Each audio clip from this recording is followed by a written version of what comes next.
High views. నిన్న మీరు news observe చేస్తుంటారు. మియాపూర్ టిఎన్ నగర చెందినటువంటి ఒక బాలిక లాస్ట్ మంత్ ఇంట్లో నుంచి వెళ్ళిపోయింది. ఉప్పుగూడ చెందినటువంటి విఘ్నేష్ అలియాస్ చింటూ అనే అతని దగ్గరకని. ఆ తర్వాత శ్రీశైలం వెళ్ళే దారిలో తుక్కుగూడ ఉంటుంది కదా, అక్కడ ఆమె వచ్చేసి బాడీ దొరికింది అని చెప్పేసి. గణేష్ గోల్డ్ తాకట్టులో ఉన్న బంగారాన్ని విడిపించి కొనబడును. సంప్రదించండి 9966651144. విషయం ఏంటంటే మొత్తం ఎంక్వైరీ చేస్తే నేను చాలా సందర్భాలలో ఇదే విషయాన్ని పేరెంట్స్ చెప్తున్నా, ఈవెన్ ఇన్స్టాగ్రామ్లో చాట్ చేసి కూడా ఇదే చెప్తూ ఉన్నా. అసలు ఎందుకు ఇంత ఫూలిష్గా ఉంటున్నారో నాకు అర్థం కావట్లేదు పిల్లలు. ఇక పేరెంట్స్, మీ పిల్లలు అసలు ఏం చేస్తున్నాడు చూడరా? ఫోన్లు ఎందుకండి అసలు? ఇంటర్మీడియట్ అయిపోయింది, ఇంటి దగ్గర ఖాళీగా ఉంది అమ్మాయి, మీ అప్రోచినటువంటి అమ్మాయి. ఈమెకి ఇన్స్టాగ్రామ్లో ఉప్పుగూడకు చెందినటువంటి విఘ్నేష్ అలియాస్ చింటూ పరిచయం. తెలిసిందే కదా. ఇంకా ఆ ఏజ్లో ఏది నిజం, ఏది అబద్ధం, ఏది అట్రాక్షన్, ఏది ఇన్ఫాక్చువేషన్ అసలు ఏమి ఉండవు. ఆ విఘ్నేష్ నమ్మించాడో ఈమె నమ్మిందో, మొత్తానికి లాస్ట్ మంత్ 20th ఉప్పుగూడకి వెళ్ళిపోయింది. ఇదిగో నేను పలానా చోట ఉన్నా, పలానా వ్యక్తితో ఉన్నా, మీరేం ఎతకాల్సిన అవసరం లేదు, నాకు ఇతను అంటే ఇష్టం, ఇతను పెళ్లి చేసుకుంటా అని చెప్పేసాను. ఇతను చెత్తునాకు ఉన్నటువంటి అతని ఫ్రెండ్ సాకేతు, అతని భార్య కళ్యాణి వాళ్ళ దగ్గరికి వెళ్ళారు. దెన్ అక్కడ కలిసి ఉన్నారు. అయితే ఇల్లు ఇబ్బందిగా ఉంది, నలుగురు ఉండటానికి అని చెప్పేసి మీర్పేట వచ్చి తీసుకున్నారు. అక్కడ ఒక రకం లివింగ్లో ఉన్నారు. దెన్ సెక్సువల్గా కలిశాడు. ఇక ఆ అమ్మాయి అంది, ఇదేంటి ఇలా పెళ్ళికి ముందే, సరే ఇప్పుడు పెళ్లి చేసేసుకో అని. అప్పుడు ఒక గుళ్ళో ఇక దండలో మార్చుకున్నట్టుగా ఓ రకంగా షో ఆఫ్ మ్యారేజ్, హడావుడి అన్నట్టు బిల్డప్ వస్తున్నట్టు చేసుకున్నాడు.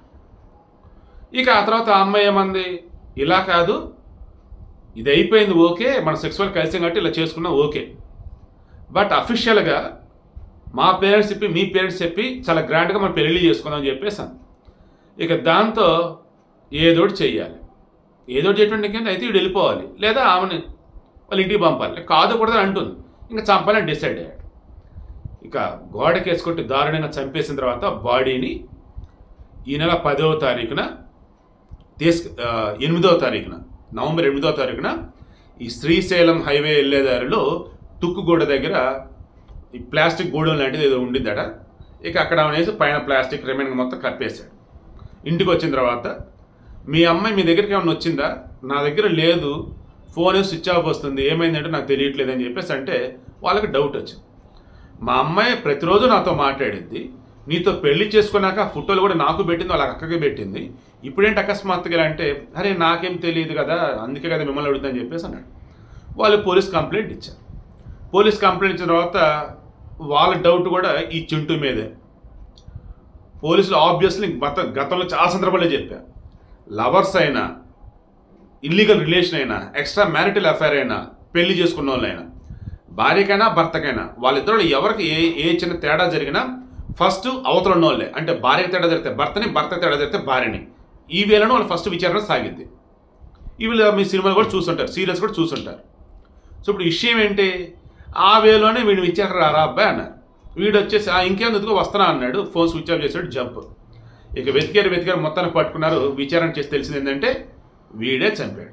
వీడికి ఇష్టం లేదు కానీ వచ్చింది, సరే అని చెప్పేసి ఎంజాయ్ చేశాడు. బట్ అతను పెళ్ళి అంటుంది, సర్లే అని చెప్పేసి ఓకే అనుకున్నా. ఆ తర్వాత వేరే వాళ్ళతో కూడా ఇన్స్టాగ్రామ్లో చాట్ చేస్తుంది, నా దాకా వచ్చి నన్ను నమ్మానని చెప్పి ఎంత ఇది చేస్తే సరే అని చెప్పేసి నేను కూడా కమిట్ అయితే, తీరా మరల వేరే వాళ్ళతో చాట్ చేసింది ఏంటి, ఇక నా వల్ల కాలేదు అందుకే నేను చంపేశాను అన్నాడు. చూడండి అసలు ఎంత సింపుల్, చూడండి చంపటం. రీసెంట్గా అక్రమ సంబంధం పెట్టుకొని ఒక ఆడామె కూడా ఇలాగే వెళ్తే అక్కడ కూడా ఒకటి చంపేవాడు. ఎలా ఏంటంటే ఆమె కూడా అంతే, ఇన్స్టాగ్రామ్ వీడితో ఉంటేనే వేరే వాళ్ళతో. అంతే ఎందుకండి, కర్ణాటకలోనో ఎక్కడో వాళ్ళు పెళ్లి చేసుకున్నారు, తీరా ఇలాగే పెళ్ళి అయింది, ఆ తర్వాత కొద్ది రోజు చనిపోయినారు. ఏంటంటే వేరే వాళ్ళతో చాటు చంపేసుకున్నారు. మరలా చెప్తున్నా, బుర్ర, బుద్ధి, జ్ఞానం, చదువు, సంధ్య, వీటిల్లో ఏ ఒక్కటే సక్రమంగా ఉన్నా పనికిమాలిన వాళ్ళతో చాట్ చేయరు, పనికిమాలిన వాళ్ళతో మాట్లాడరు, అండ్ పనికిమాలిన విధంగా ఆలోచించరు. చెత్త చెదరని బుర్రలో నింపుకొని పనికిమాలిన వాటి పోస్టులు, రీల్స్ ఇవి చూస్తూ టైం అయితే వేస్ట్ చేయరు. కూలీనాలు చేసుకున్నప్పుడు ఈరోజు శుభ్రంగా బతుకుతూ ఉన్నాడు. ఏంటంటే కూలి చేసుకున్నామా, డబ్బులు వచ్చినాయా, ఇంటికి పట్టుకెళ్ళామా, సాయంత్రం తిన్నామా, పడుకున్నామా, ఇంట్లో భార్య అంటే కాపురం చేసుకున్నామా, బిడ్డలు ఉంటే ఈరోజు ఏం చదివారు బిడ్డ, ఏమైందమ్మా, ఏంటమ్మని అడగటం. బాధ్యత అనేది లేకుండా ఖాళీగా ఇంట్లో పడిచేస్తూ ఈ రకంగా చంపుకోవటాలు చావటాలంటే ఎవరిది తప్పు? ఎవరిది? సిస్టమ్దా, ఇంట్లో ఉన్నటువంటి అమ్మ నాన్నలదా, లేదంటే తోడబుట్టిన వాళ్ళదా? మరలా చెప్తున్నా, ఇటువంటి వీడియోలు ఇవ్వాల్సి వస్తున్నందుకు చాలా సిగ్గుపడుతున్నా, చిరాకేస్తుంది. కానీ మరలా చెప్పాల్సి వస్తుంది. ఎందుకంటే చదువుకున్న వాళ్ళు, డబ్బున్న వాళ్ళ పిల్లలు కూడా ఇదే ఇన్స్టాగ్రామ్లో చాటింగ్ పిచ్చిలో పడి మోసపోవాల్సిన విధంగా, అంటే ఘోరాతిఘోరంగా మోసపోతూ ఉన్నారు కాబట్టి బయటికి రావట్లేదు. బట్ నా సర్కిల్స్లో నాకు కొన్ని ఇన్ఫర్మేషన్ వస్తూ ఉన్నాయి, ఇలా చీట్ చేశారు, ఎలా వాళ్ళు బయటపడ్డారు, అది అనేది. దయచేసి మీ పిల్లలైనా మీరైనా ఎంతవరకు ఉండాలో అంతవరకు ఉండాలి సోషల్ మీడియాలో.